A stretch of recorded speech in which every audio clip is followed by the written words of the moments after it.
Welcome back. How many great movies have been filmed or based in Chicago? We got Blues Brothers, The Fugitive, Ferris Bueller's Day Off.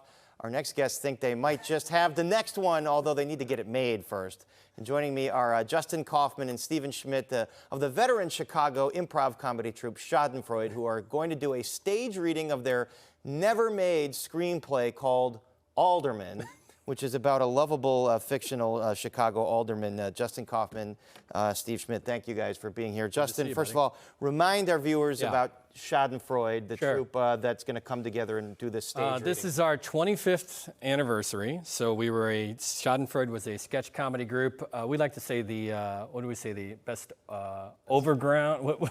Something overground. It's not an underground, but it's like underground, overground sketch comedy.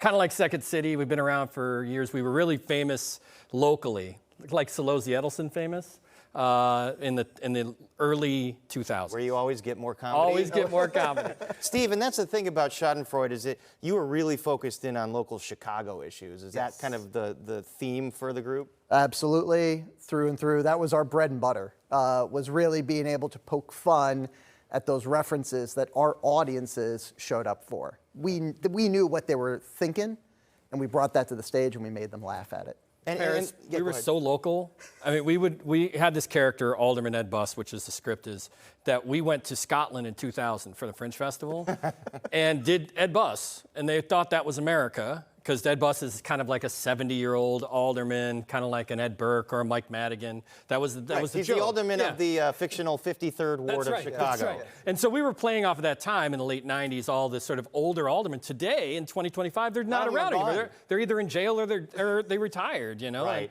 And, well, in the case of Burke, he's in a halfway house. Yeah, right. But so it's just funny because I was thinking earlier, Steve and I, in the Edinburgh Fringe Festival parade, where there are thousands of people and everybody cheering on, and here comes Alderman Ed Bus. And we have this video of like all these people cheering, and they had no idea what they were cheering for because we would not, because we're so young, we're doing Chicago comedy wherever we go. New York, LA, and it works. It works. Like, look at the popularity of the superfans or whatever. Like Chicago comedy resonates. Steve, what is the premise of the movie Alderman? It's the story of a man who finally is faced with a challenge. Alderman Ed Bus had been running the 53rd Ward for a very long time. 30 to 35 years. 30 to 35 years. Unopposed, every election. Yeah. And now he has an opponent. That's right. Ooh. Right. All right, so who's the opponent? So the opponent is Gretchen Ross Stevenson of the Stevenson fame, and the fiction like the expressway, like the expressway, or who it's named after. Okay. But in this case, I mean, we're playing with names and having fun in Chicago. This script was made and written in 2005. Paris, it's 20 years old. Wow. We're going to read it for the first time. I have one of the first ever kind of first drafts of this thing up here. But we've never, we went to LA, we shopped it, we got signed, they liked it. Wow. About 6 months later, they didn't like it anymore. That's how Hollywood works. And instead of us, saying, let's move to LA and continue this, we said, let's put it in the drawer. I get a feeling let's put it in the drawer. And now you open the drawer. I get a feeling they were making suggestions, and you were sticking with your artistic. That's right. We did. Integrity. You said absolutely not. Absolutely. The movie's going to be made like this, or it's not going to be made. Right. There is an Alderman Ed Bus chop house, or there's no movie. That was what we're doing. But now, 25 years later, we're getting together to read it for the first time. I mean, really, we have never read this out loud. We've never shown it. We've never cut anything. So it's kind of fun to look at the script and be like, what are we doing? All right. So we've got a couple pages. This will be the world premiere reading of this. We've got a scene. This is it. Yeah. Okay, so I'm going to play. You're going to play Ed Bus. I'll play Ed Bus. You got to get the hat. Yes. Let me get the hat. Because Ed Bus, we goes in to do the shovel. He's got to. He's got to have his hard hat on. Look at that. Oh my gosh. Let's see if we can still get fits. All right, and Steve's going to set this up for us. So, all right, Steve will do the and just a scene. This is one of the first scenes of the film. Or the screenplay, and we'll give you an idea of Ed Bus in the 53rd Ward. Here's Alderman, the first scene ever, world premiere. Are we ready? Right. Absolutely. Exterior. Ooh. Alderman Ed Bus's office day. Ed walks past a long line of constituents waiting outside his office for his weekly office hours.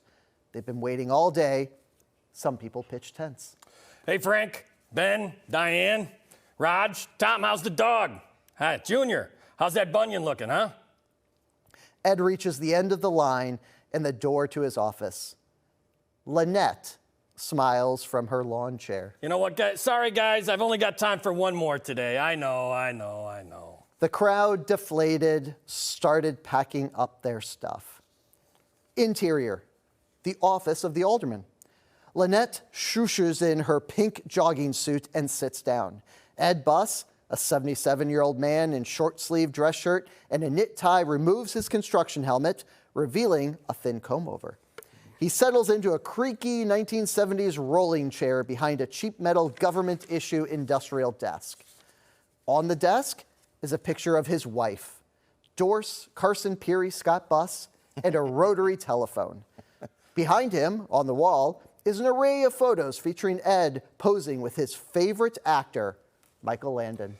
Okay, so what's bothering you today, Lynette? Permit parking, pothole, homeless sleeping in the bouncy houses at the block party? One of them moved in next door. Them? Yes, them. Yeah. One of these? Ed opens a drawer and produces yoga pants and a plate of avocado toast. Lynette covers her mouth, points at the avocado toast, and cries. All right, I got to stop you there because we got 10 seconds left in the show. This is the preview. Lynette, obviously an older resident, scared of the other residents moving in. That's our show. Thanks, everybody. Schadenfreude, Friday night hideout, next Friday. Check it out.